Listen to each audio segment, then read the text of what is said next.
Assalomu alaykum azizlar. Bugun sizlarga homiladorlikda uchraydigan sistit kasalligi haqida gapirib bermoqchiman. Homiladorlikda tez-tez siyib qolish holatlari kuzatiladi.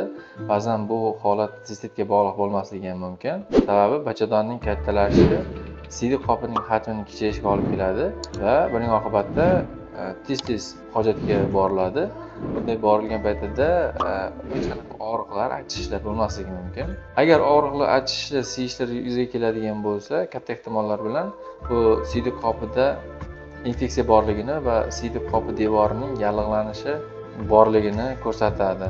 Bunday paytlarda albatta vrachga murojaat qilish kerak. Umumiy siydik tahlili, siydikning necha parenka bo'yicha tekshirish usuli, siydikni ekishga albatta jo'natib ko'rish kerak. Bunda aynan siydikda yoki siydik yo'llarida shamollash bor yo'qligini aniqlash mumkin. Homiladorlikda kechadigan sistitlarni davolashida o'ziga xoslik mavjud. Bu o'ziga xoslik aynan antibiotiklarni tanlashdan iborat.